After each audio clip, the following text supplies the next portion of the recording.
하나님 말씀 보도록 하겠습니다. 하나님 말씀은 출애굽기 33장입니다. 출애굽기 33장 11절 말씀입니다. 출애굽기 33장 11절 말씀. 우리 한 구절이니까 우리 한 목소리로 읽도록 하겠습니다. 시작.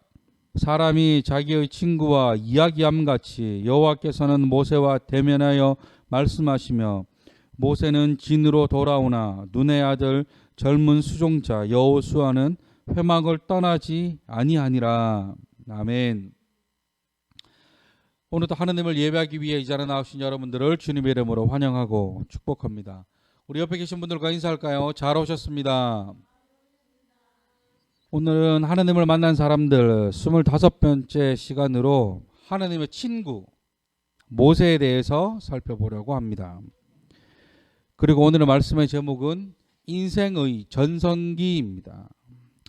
아시는 분은 아시겠지만 저는 프로야구를 참 좋아합니다. 아주 어릴 때부터 야구장에도 가고 야구에 관련된 기사라든지 좋아하는 어떤 팀에 관한 소식들을 많이 찾아보곤 합니다. 또한 저처럼 프로야구를 좋아하시는 분을 만나면 시간 가는지 모르고 야구에 관한 이야기들을 펼치곤 하죠.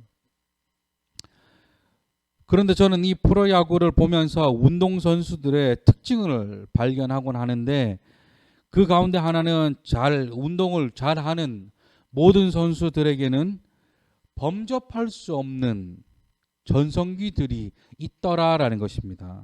아마도 프로야구 선수들뿐만 아니라 모든 운동선수들에게는 정말 잘한다, 정말 대단하다고 할 만큼 그런 시기들이 있다는 것입니다. 우리는 그 시기를 전성기라고 부릅니다. 진짜 이 전성기 시기에 돌입한 선수를 보면 정말 잘합니다. 그냥 공을 쳤다 하면 홈런이 되고 던졌다 하면 승리 투수가 되는 놀라운 기적이 막 일어나곤 합니다. 그만큼 잘하죠. 그러면서 운동선수들은 연봉으로 자신의 가치를 증명받기 때문에 요즘은 프로야구에서는 보통 몇십억은 기본이고 많게는 100몇십억까지 받는 선수들도 많이 있습니다. 그런데 저는 오늘 말씀을 연구하면서 한 가지 생각이 들었습니다. 그것은 우리가 생각하는 이 전성기라는 시기와 성경이 말씀하고 있는 이 전성기라는 시기가 다르더라라는 겁니다. 앞에서도 말씀드렸지만 선수는 돈으로 그 가치를 증명받는다고 했었습니다. 그런데 이상하게 성경에 등장하는 인물들을 살펴보면 돈이 많거나 삶이 평안할 때가 전성기가 아니라 오히려 고난이 많거나 연단의 시기가 많을 때 더 빛이 나고 더 하나님과 가까워지는 모습들을 보게 된다라는 것입니다.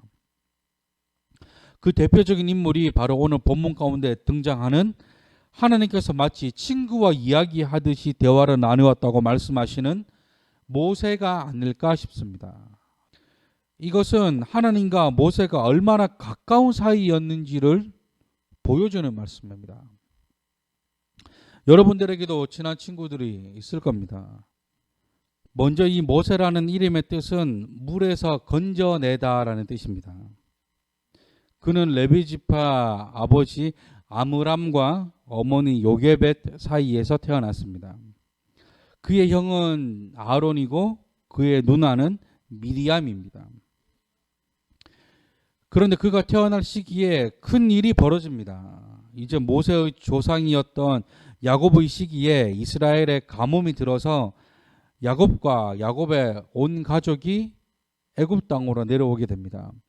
그 과정에서 하나님께서 야곱의 아들인 요셉을 통해 일하시기 시작하셨었죠. 그리고는 시간이 흘러 요셉도 죽게 됩니다. 그리고는 또다시 많은 시간이 흐릅니다.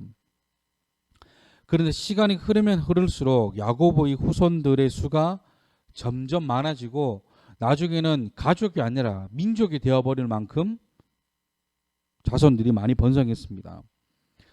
그러자 애굽 왕 바로가 겁이 나기 시작합니다.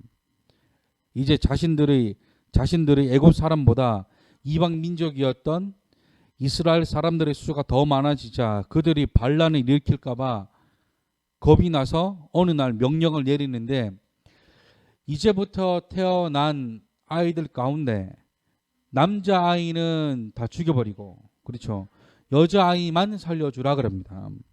그런데 공교롭게도 이 시기에 모세가 태어납니다. 그런데 그의 어머니 요셉에서는 모세를 죽이지 못하고 그를 갈대 상자에 담아 나일강에 떠내려 보냅니다. 그리고 기적과도 같이 바로의 딸이 모세를 발견하게 되었고 그를 자신의 양자로 데리고 와 키웁니다. 뭐예요? 애국 왕의 손자가 된 것입니다. 이 모든 것이 하느님의 계획이며 하느님의 은혜라고밖에 볼 수 없는 것이죠. 그런데 보세요. 나중에는 모세가 애굽의 2인자 자리에까지 올라갑니다. 세상의 기준으로 보면 모세는 이때가 전성기입니다. 지금 모세의 위치는 애굽이라는 초강대국의 2인자입니다. 그의 위치는 왕 바로 다음이에요. 그 당시 애굽 사람들은 애굽 왕을 태양의 신이라고 생각했었습니다. 사람인데도 사람이라고 생각하지 않았어요. 신적 존재라고 생각했기 때문에 애국 왕을 신처럼 생각했어요. 그래서 애국 왕을 부를 때 뭐라 불렀냐? 바로라고 불렀습니다.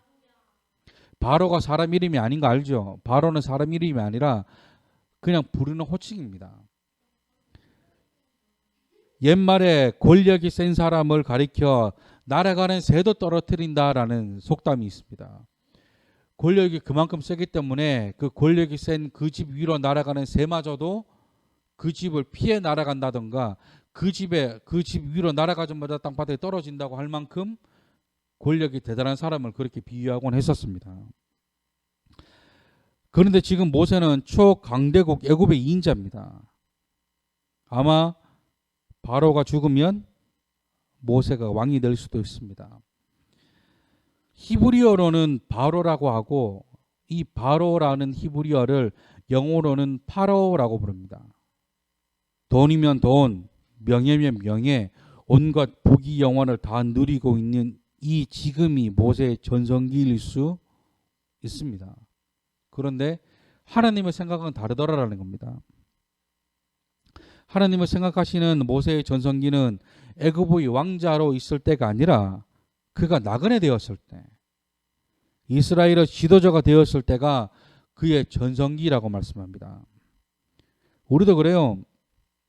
세상적인 기준으로 본다면 내가 하는 일이 잘 되고 내가 원하는 대로 일이 술술 풀려나가고 손대는 일마다 대박이 나는 그때가 나의 인생의 전성기라고 생각합니다. 그러나 분명한 것은 하나님이 생각하시는 인생의 전성기와 세상이 말하는 전성기는 그 기준부터가 다르다는 것입니다. 아무리 돈이 많아도 우울증에, 불안감에 여러 가지 정신적인 고통을 경험할 수 있습니다. 그러나 돈이 없다고 해서 우울증이나 불안감에 반드시 빠지는 것도 아닙니다. 제가 예전에도 말씀드렸지만 그런 말이 있습니다. 거지는 자살하지 않는다. 오히려 돈이 많은 사람이 자살합니다. 왜요? 거지는 그 하루하루에 감사할 줄 알기 때문에 땅에 떨어진 그 100원, 500원 가지고도 감사할 줄 아는 게 거지의 삶입니다. 빗대어서 하는 얘기죠. 실제로 거지들이 자살하지 않는지는 잘 모르겠습니다만 빗대어서 그런 이야기들을 합니다. 이 말이 뭐예요? 많이 가졌다고 행복한 것도 아니고 많이 가지지 못했다고 불행한 것도 아니라는 것입니다. 오늘은 이런 측면에서 모세의 삶을 통한 하나님이 말씀하시는 우리 인생의 전성기가 언제인지를 알아보기 원합니다. 모세의 삶을 통한 우리 인생의 전성기 첫 번째는 나 자신이 무기력할 때 전성기가 찾아온다라는 것입니다. 아시겠지만 모세는 120살까지 살아갑니다. 그리고 그의 인생을 세 부분으로 나눌 수 있는데 첫 40년은 애굽의 왕자로 있을 때입니다. 그리고 그 다음 40년은 광야에서 하나님께서 그를 훈련시킬 때입니다. 그리고 마지막 40년은 하나님께서 모세를 사용하시는 것으로 그의 인생을 나눌 수 있습니다. 앞에서도 말씀드렸지만 우리의 생각과 가치관으로 본다면 모세의 전성기는 처음은 40년입니다. 수많은 우여곡절이 있었지만 그 40년은 정말 누구의 눈치도 보지 않아도 되었고 바로 왕을 제외한 그 누구에게도 무릎 꿇지 않아도 되는 시기입니다. 가지고 싶은 것이 있으면 다 가질 수 있었고 원하는 것이 있으면 뭐든지 할 수 있었던 시기입니다. 만약에 지금 여러분들이 애굽의 왕자인 모세였다면 무엇을 가지고 싶습니까? 그런데 보세요. 그런데 신기하게도 모세가 40이 되자 자기 민족 이스라엘을 돌아보게 됩니다. 그리고 부당한 대우를 받고 있던 자신의 민족인 히브리 사람을 애굽 사람으로부터 구해줍니다. 그런데 그 과정에서 애굽 사람을 죽이게 되었고 한순간에 왕자에서 살인자로 바뀌어 버리게 됩니다. 그러자 이제는 아버지 바로 왕으로부터 도망가야 하는데 이제는 애굽의 왕자의 신분에서 도망자의 삶이 되어버렸습니다. 그가 갈 수 있는 곳이라고는 사람이 살 수 없는 광야밖에 없습니다. 그래서 광야로 도망갑니다. 그리고 그곳에서 40년이라는 시간 동안 하나님이 훈련시키십니다. 그가 그 광야에서 생활하는 동안 결혼도 하게 됩니다. 자녀도 낳게 되죠. 그리고 그가 그의 아들의 이름을 짓는데 그 아들의 이름을 게르솜이라고 짓습니다.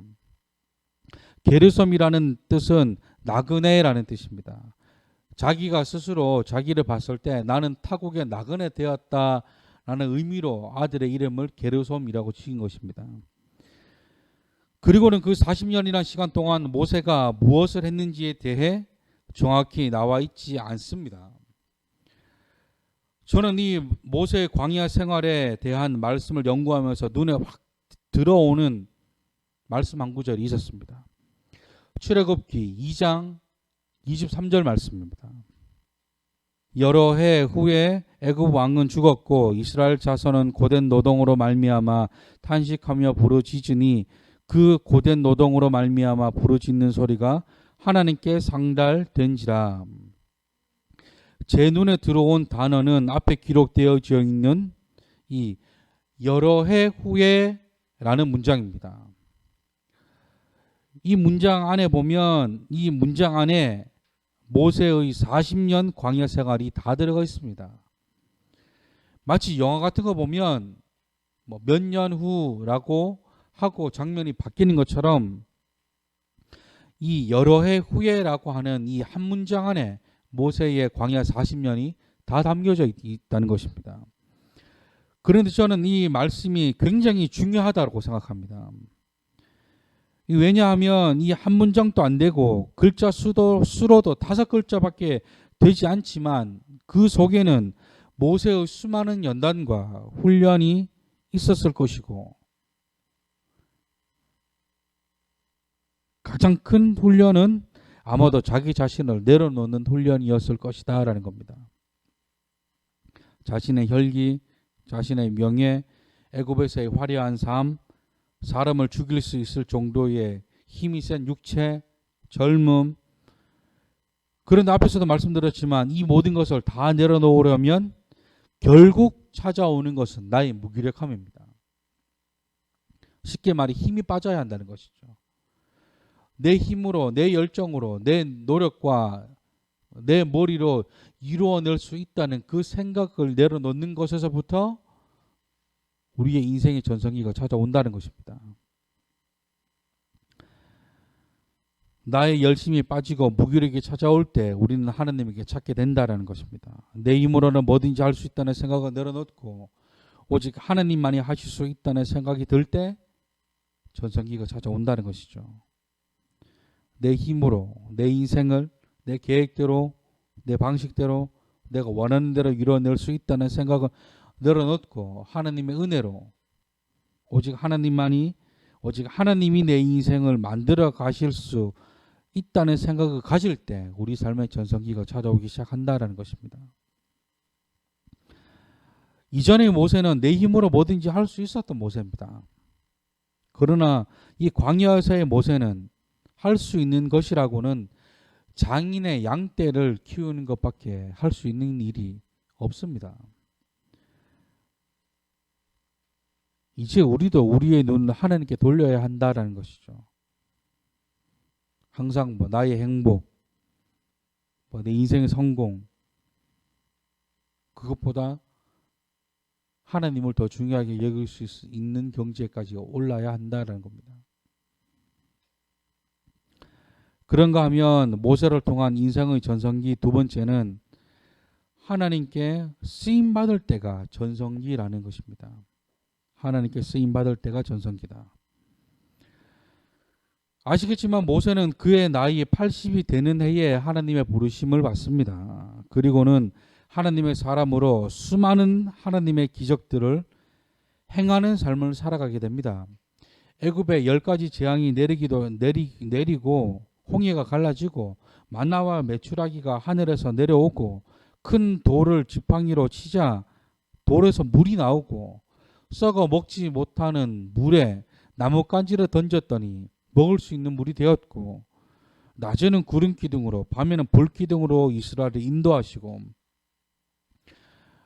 꺾어진 나뭇가지에서 새싹이 나기도 하고 십계명을 통해 이스라엘 사람들 가운데 기준을 주시기도 하고 여러 가지 제사 방법과 수많은 교훈과 가르침, 하나님께서 정말 모세를 통해 수많은 기적들을 행하셨습니다.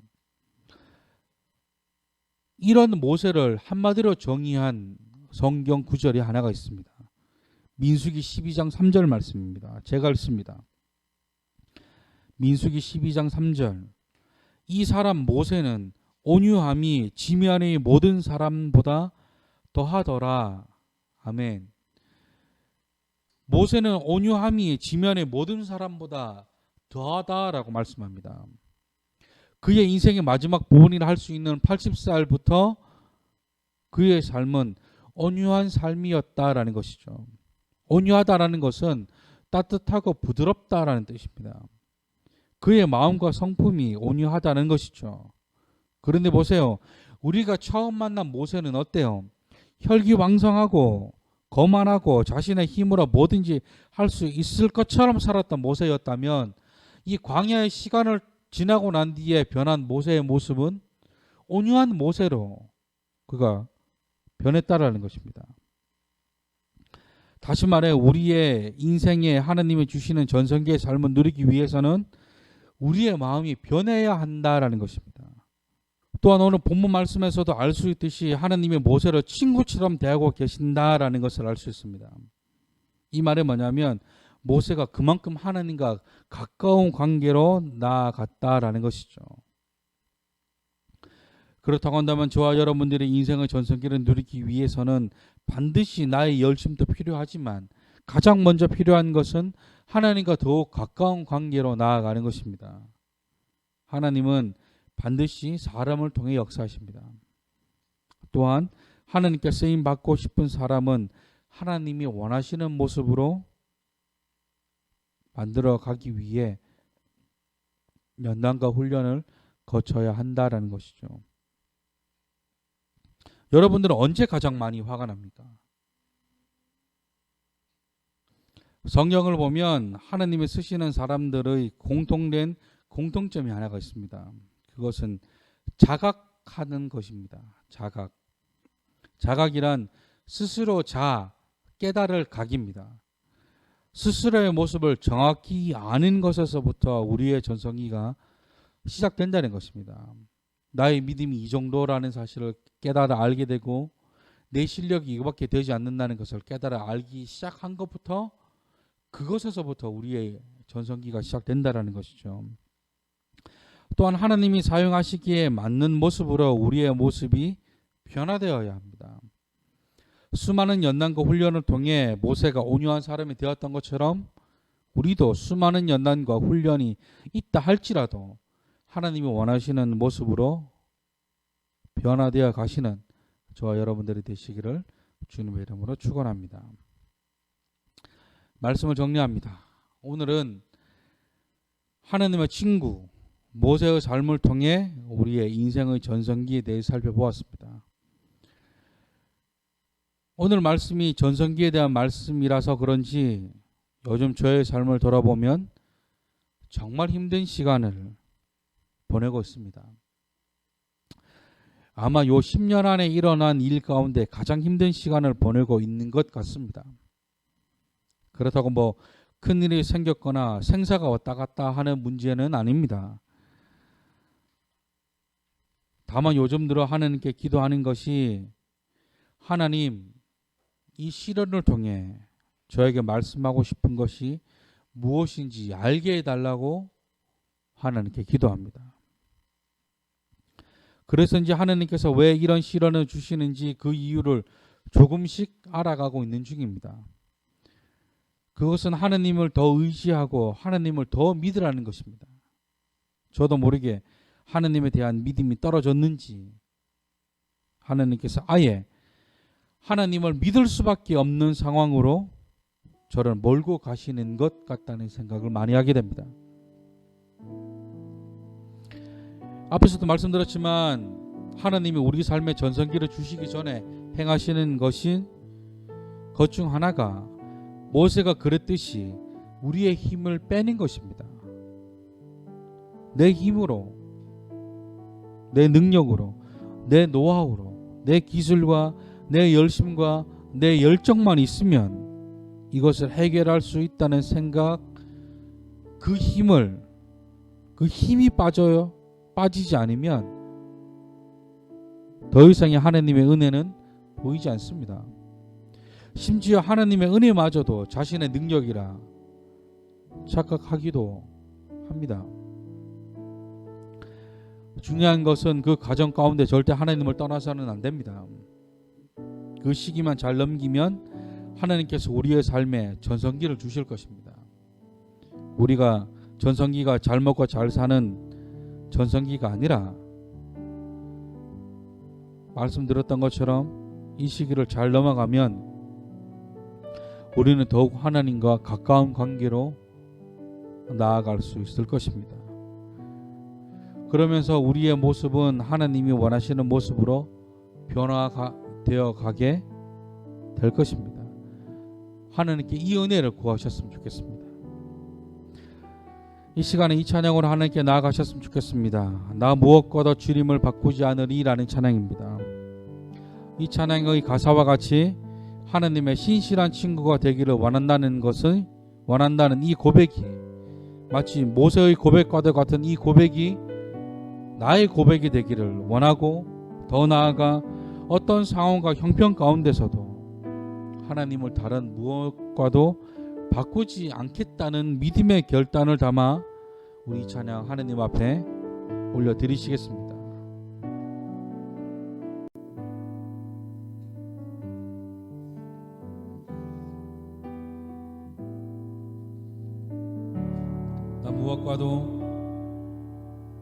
나 무엇과도 주님을 바꾸지 않으리.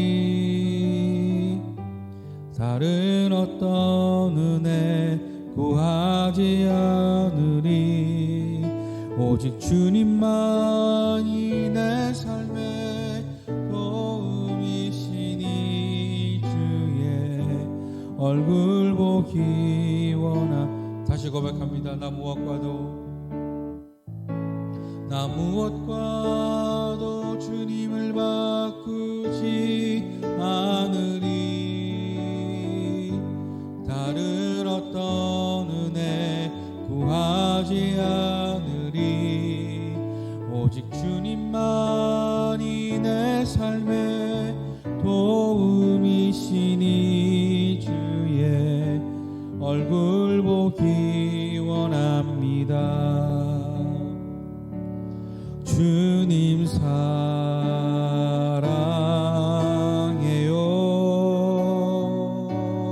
온 마음으로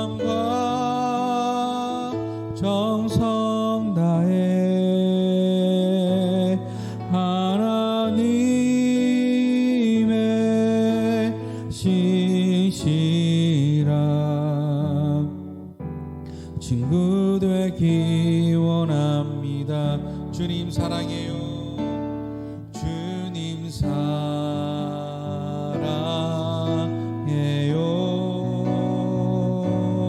온 마음과 정성 다해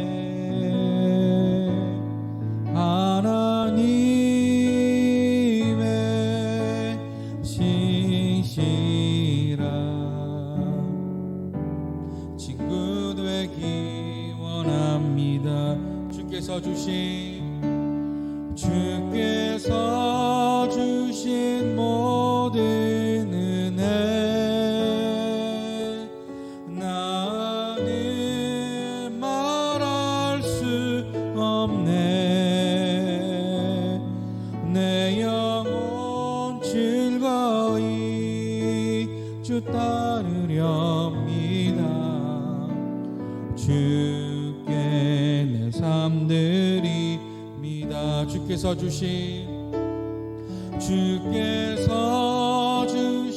모든 은혜 나는 말할 수 없네. 내 영혼 즐거이 주 따르렵니다. 주께 내 삶 드립니다. 우리 시간 주님 앞에 기도하실 때에 아버지 우리가 모세의 삶을 통해 아버지 우리 삶의 전성기를 아버지 우리가 외웠습니다. 우리의 힘이 빠지고 드디어 그제서야 하나님이 우리를 움직이시는 그때가 우리의 전성기의 시작임을 아버지 우리가 배웠습니다. 내 힘으로 할 수 있다 믿었고 내 능력으로 할 수 있다 믿었던 아버지 내 생각들을 다 내려놓고 온전히 하나님의 은혜로만 가능하며 하나님만이 하실 수 있다는 믿음으로 아버지 우리가 변화되기를 소망합니다. 주여 우리에게 은혜를 주시옵소서. 우리 시간 주님 안에 생각하시면서 우리 기도함으로 나아가시겠습니다. 기도하겠습니다. 사랑하는 사신 하나님 주여 우리와 함께하여 주시옵소서. 아버지 우리가 하나님 은혜 바라봅니다. 주여 우리를 만들어가 주시옵소서. 아버지 내 힘으로 할 수 있다고 생각하며 말했던 그 교만했던 시간들을 내려놓게 하여 주시옵소서.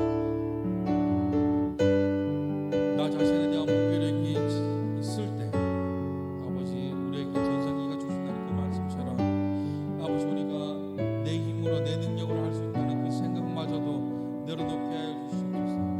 온전히 하나님의 은혜로만 가능하다는 그 사실을 아버지 우리가 마음 가운데 새기기를 원합니다. 성령님 우리와 함께하여 주시옵소서. 성령님 나와 함께하여 주시옵소서. 성령님 우리와 함께하여 주시옵소서. 아버지 우리가 온전히 그 은혜만을 바라보고 나아갑니다. 성령님 우리와 함께하여 주시옵소서.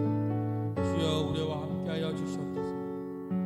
아버지 온전히 하나님만 더욱더 의지하는 내가 되게 하여 주시옵소서. 주여 우리와 함께하여 주시옵소서.